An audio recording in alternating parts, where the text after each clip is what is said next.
as a Yemenite Jew, I can tell you that the name itself is not the devil, is not a pagan idol, is not the moon god, as evangelical Christians have been propagating for decades. This is a very, very sick cult, by the way, and their idiocy is quite redundant.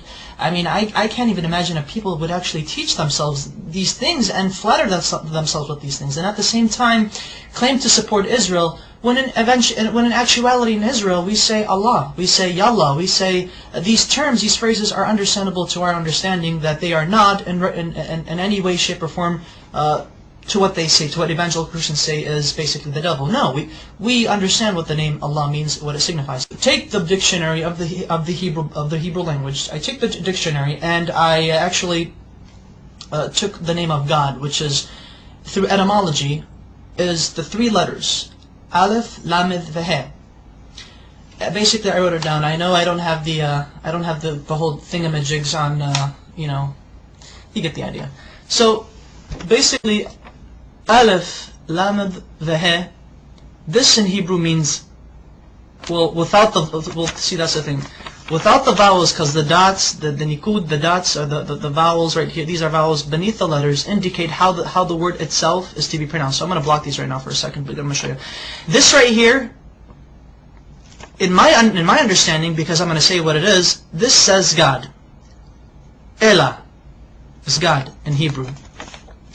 Now with this, with these two right here, with these two vowels, this is the Fatah Sagol, Fatah Sagol. This would indicate that this would turn the word God, which without these vowels it would be God, Elah. Now it would be Olo, Olo.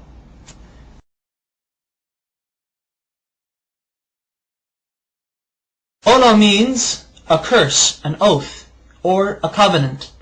Christian evangelicals love to use this. They like to say, but you see, Allah, with these vowels, indicates that Allah is a curse. Therefore, the Muslims are worshipping an evil God who was a curse onto humanity. These evangelical Christians, they're nutcases, they're nutbags. And I took it upon myself further to actually see how they got this idea that Allah, the Arabic name of God, is a curse, and more recently is the devil. I don't know how they do it, but they do it.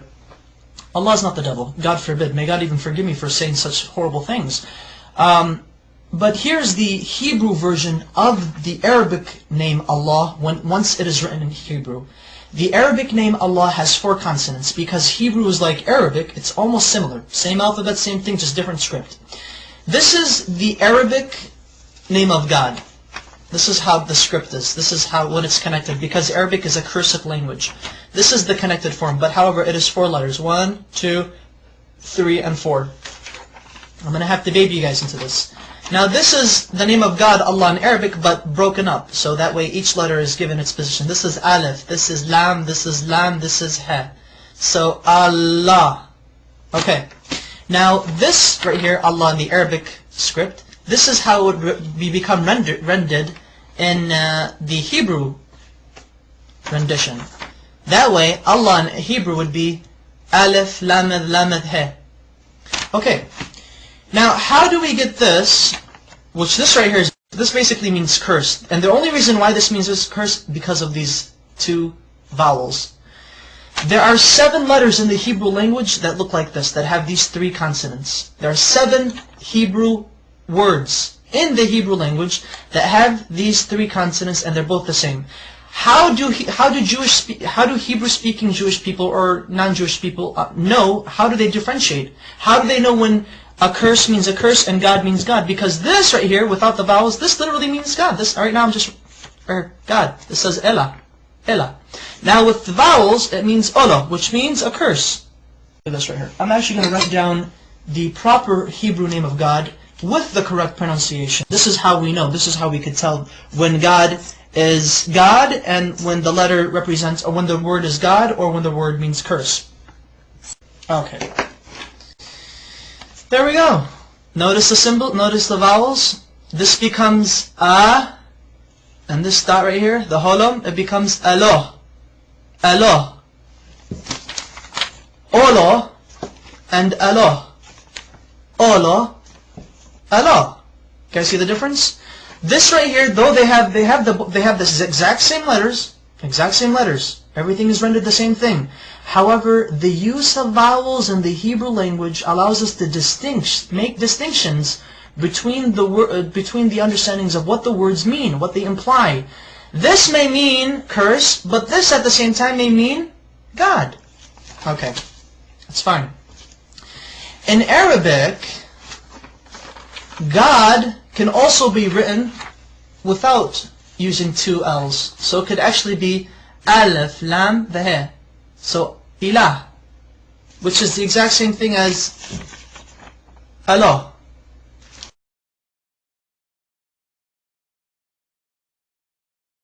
Their understanding of how they approach God is exquisitely the same. We do not share the system of belief with Christians that they and us worship the same God. No, we do not. So help me God. But Christian evangelicals do not worship the God of Israel. They do not worship the Islamic perspective of God. Maimonides, one of our greatest philosophers in Judaism, as well as a religious philosopher of Judaism, has quoted extensively in his beautiful Igeret Teman, or the Epistle to Yemen, in which he was basically teaching and basically answering many questions brought forward to him. The Jews of Yemen asked, what is your position of Muslims? Are they considered idol worshippers? Are they considered paganists? And Maimonides said, the Muslims, the idolatry has been removed from their hearts. A Muslim does not know idolatry, he does not know paganism, he has no form of whatsoever of any grain left in his heart. Therefore it is permitted unto a Jew, when he enters a land where he cannot find a synagogue, that he is allowed to pray in a Muslim mosque. He's okay, it's fine, it's okay. Hey, I can go to a Muslim mosque and pray if I have to, if I can't find a shul. However, Maimonides says, be careful. If a Jew enters a land where there is no mosque or a synagogue, then he is forbidden to enter a Christian church if there is one. Do not pray in a Christian church. And the reason why is because Christians do not worship the same God we do. They worship a pagan. They are idolaters. They are called avodah zarah in Hebrew, which means idol worshippers. So exquisitely said, so wonderfully stated. Oh my goodness! And you know, it's quite interesting that unfortunately there should be more Jews actually stating the facts as it is. That you know, Muslims and Jews and Muslims, we both worship the same God. No matter what these crazy evangelical Christians are saying, they're basically nutbags. Whatever they say, they just try to come up with exceeding lies, redundant lies. The type of lies that only a child in the kindergarten could easily make up, and emphasize that Arab Christians, and you know, this is what's also funny, and thankfully I remember this, because this is what I really wanted to say, and get a load of this, Christian evangelicals. I should refer to you guys as evangelicals. There are actually 20 million Arab Christians in the Middle East today, as well as the United States, as well as around the world. And Arab Christians and their religious services, and their Sunday services, and Mass, or whatever God frickin' services they have, Arab Christians refer in the Arabic Bible, the Arabic translation of the Bible, they say Allah in reference to God. Now, I would like to ask these evangelicals, what say ye of these people who claim to believe in your Jesus? What say ye to them? Now, are you going to go chase them and say, oh, you're worshiping the devil. The devil is Allah. Just let you know that classical Arabic is very close to classical Hebrew, biblical Hebrew, as well as classical Aramaic. They all tend to agree, they all agree in unison that Allah, Hashem, Allah are, through etymology, which is the study of the root of words, have come to a unanimous agreement that Allah is the perfect Arabic name of God, that it cannot be made into a male. Through its perfection, it cannot be made into a male gender nor a female gender. Rather, it is a neutral personification, not personification, but rather a neutral attribute to God. Such wonderful history.